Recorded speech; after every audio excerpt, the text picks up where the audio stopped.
خذ من اموالهم صدقة تطهرهم وتزكيهم نحمده ونصلی علی رسولہ الکریم۔ مسلمان کا دوسرا مال، دوسری قسم کا مال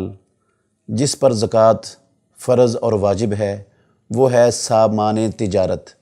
جو مال کاروبار میں انویسٹ ہے، لگا ہوا ہے، چل رہا ہے، اس سارے مال پر زکوٰۃ دینا فرض ہے۔ اللہ رب العالمین نے فرمایا یا ایھا الذین آمنوا انفقوا من طیبات ما کسبتم، اے ایمان والو اس پاکیزہ اور حلال مال میں سے خرچ کرو، ما کسبتم جو تم نے کمایا ہے، جو تمہارا مال کاروبار میں لگا ہوا ہے اس میں سے، اس حلال میں سے اللہ رب العالمین کی راہ میں خرچ کرو۔ ائمہ اربعہ اور تمام ائمہ محدثین اس بات پر متفق ہیں کہ اس سے مراد مال تجارت ہے، سامان تجارت ہے۔ چند لوگ ایسے بھی ہیں مسلمانوں میں جو مال تجارت پر، سامان تجارت پر زکوٰۃ کے قائل نہیں ہیں، لیکن ائمہ اربعہ اور تمام ائمہ محدثین وہ سب کے سب اس کے فرض اور واجب ہونے کے قائل ہیں۔ وہ سامان تجارت کسی بھی قسم کا ہو، وہ پلاٹ ہوں، وہ زمینیں ہوں، وہ مکانات ہوں، وہ دکانیں ہوں، وہ گاڑیاں ہوں، وہ سپیئر پارٹس کا سامان ہو،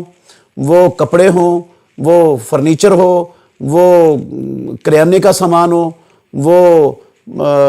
پرانا ساز و سامان ہو، وہ نئی چیزیں ہوں، جو بھی سامان تجارت ہے نا، مال تجارت جس کو خرید و فروخت کے لیے قابل سیل بنایا ہوا ہے، اس ہر چیز، ہر قسم پر زکوٰۃ فرض ہے اللہ رب العالمین کے اس فرمان کے تحت۔ تو کوئی بھی سامان تجارت جس کی اسلام کے اندر تجارت کرنے کی اجازت ہے وہ زکوٰۃ سے مستثنیٰ نہیں ہے، اگر اس پر سال گزر جاتا ہے اور وہ سامان کی قیمت نصاب کو پہنچتی ہے تو طریقہ اس کا یہ ہوگا کہ جتنا قابل سیل سامان بندے کے پاس موجود ہے، آج سال پورا ہونے پر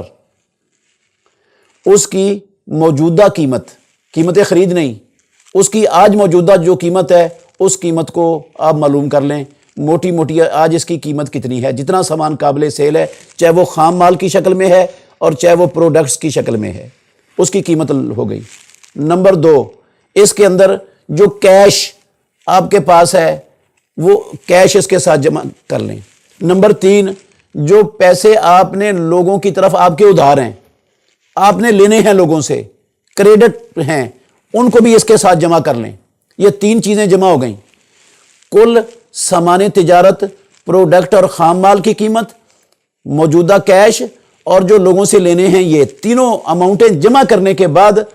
اب آپ دیکھیں کہ آپ نے کسی کا قرض دینا ہے تو جتنا دینا ہے وہ ان تینوں اماؤنٹوں میں سے اس کو منہا کر دیں، جو باقی بچے گا اس میں سے 2.5% زکوٰۃ آپ پر فرض ہے۔ اس سامان تجارت میں سے جس قسم کی بھی دکان ہو، جو بھی تجارت کرنا، جس کام کی اسلام نے اس کو حلال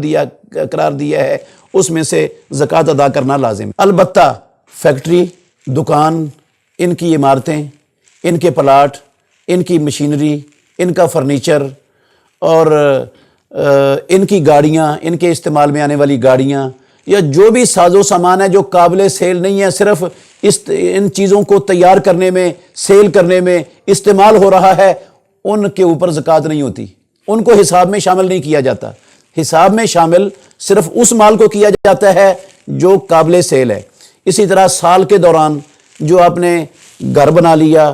کپڑے بنا لیے، جوتے بنا لیے اور ساز و سامان گھر کا خرید لیا ضرورت کا، اسی طرح جو آپ نے کھا لیا، پی لیا، جہاں بھی استعمال کر لیے حلال جگہوں پر، ان کا بھی حساب نہیں کرنا سال کے پورا ہونے پر۔ سال پورا ہونے پر صرف یہ آج مثلا سال پورا ہوا ہے تو آج آپ نے یہ دیکھنا ہے کہ کتنی آپ کے پاس کل 3 اماؤنٹیں بنتی ہیں، اس کے اوپر آپ نے 2.5% کے حساب سے زکوٰۃ دینی ہے۔ اسی طرح جو کرائے پر استعمال ہونے والی چیزیں ہیں، کرائے پر چلانے کے لیے رکھے ہوئے ہیں، مثلا دکانیں ہیں جو کرائے پر دینے کے لیے بنائی گئی ہیں، یا گھر ہیں جن کو آپ کرائے پر استعمال کرتے ہیں، کرائے پر دے کر ان کا کرایہ حاصل کرتے ہیں یا گاڑیاں ہیں یا کوئی بھی چیز ہے جو کرائے پر استعمال ہوتی ہے ان کی مالیت پر بھی زکوٰۃ نہیں ہوتی، ان کے کرائے پر زکوٰۃ ہوتی ہے اگر وہ سال بھر آپ کے پاس پڑا رہے اور نصاب کو پہنچتا ہو، اور اگر نصاب کو پہنچتا ہی نہیں ہے اور سال بھر آپ کے پاس پڑا نہیں رہتا اور ساتھ ساتھ ہی خرچ ہوتا جاتا ہے جیسے کرایہ آتا ہے تو اس کے کرائے کے اوپر بھی زکوٰۃ۔ بہترین صدقہ جاریہ حاصل کرنے کے لیے اس ویڈیو کو لائک، کمنٹ اور شیئر کرنا مت بھولیں۔